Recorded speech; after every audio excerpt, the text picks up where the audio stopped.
Salamat, isang magandang gabi po sa ating lahat. Siyempre sa ating OIC, Annalyn Santos, sa ating mga kagawad, both incumbent at past kagawads, sa ating pong mga miyembro ng simbahan na nandito, ng Santo Rosario, magandang gabi.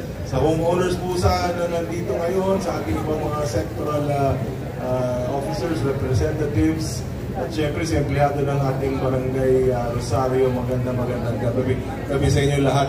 Ako'y magpapasalamat no, na ako'y naimbitahan na sa inyong Christmas tree lighting. Magkakasama po kami ni Congressman Roman at ni Mayor Vico. Kanina lang bago po ako pumunta dito, pinapaabot nila ang kanilang pagbati at hihingi po sila ng pasensya, kaya ako na lang po yung pagtyagaan ninyo ngayong gabi. Pero ganoon pa man din, katulog na banggit ng ating mabuting konsihal na si Warren Inocencio, ang inyong kabarangay, napakapalad dahil talaga naka-facelift yung inyong City Hall, bagong pintura.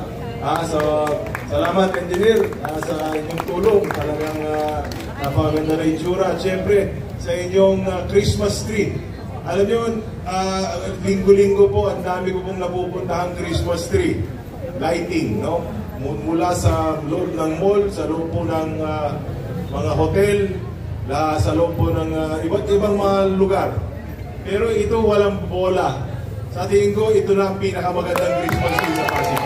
Kaya, kay Sir Dave, nasa na Sir Dave, sa Global, maraming salamat po sa inyong na sharing of your gifts, no?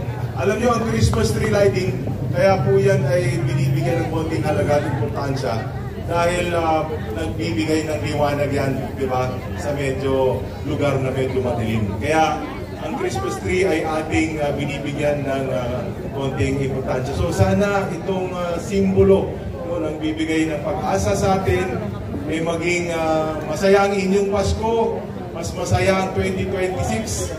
Salamat tayo, itong 2025, medyo patapos na, marami pong trials ang dinadaanan po natin lahat. So, pero ganun po talaga, mula sa nasyonal hanggang sa lokal, ang dami yung mga pagbabagong nangyayari.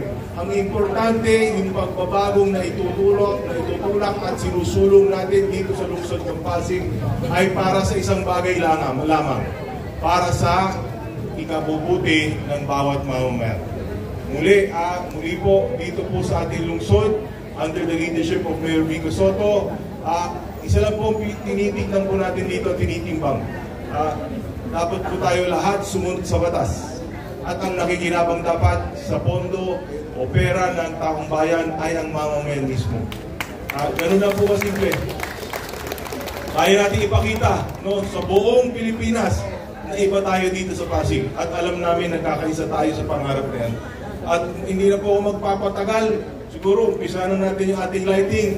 Merry Christmas sa inyong lahat at manigong bagong taon. Maraming salamat. Isang malakas na palakpakan, Vice Mayor Dodot Jaworski. At sa puntong ito, partner, inaalihan po natin ang ating Vice Mayor Dodot Jaworski, ang ating OIC, Annalyn Santos, ang ating Consigliere Inocencio, ang ating mga kagawad Grace, of course, kagawad Ryan, and of course kagawad Benny, ayan, at syempre ang ating event stylist, at syempre ang official designer ng ating Christmas tree ng Barangay Rosario, Sir Dave. At syempre kasama rin natin ang ating mga SK, ang ating Chairman Tyron, yes, and ang ating SK kagawad Kim, ayan, okay. So,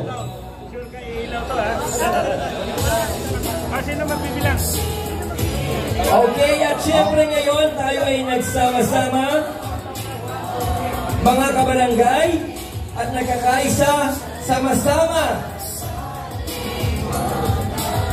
upang tungayan ang magpapailaw ng ating Christmas tree o ngayong taon. So, magbibilang po ako, ha? Sabay-sabay po tayo lahat, ha? Ready? 10, 9, 8, 7, 6, 5, 4, 3, 2, 1!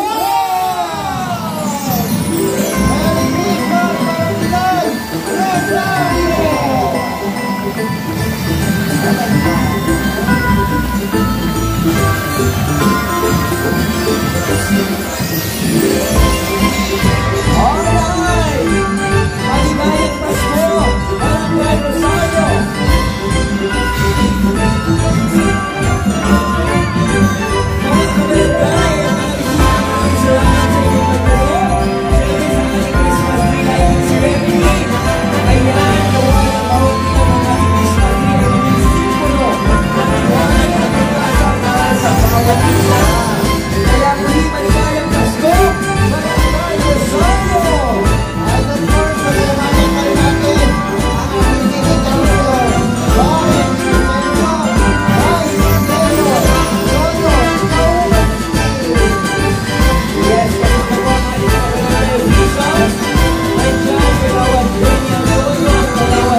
chairman tayo ng ating SK team. At syempre, wala pa rito ang ating kagawas Karen.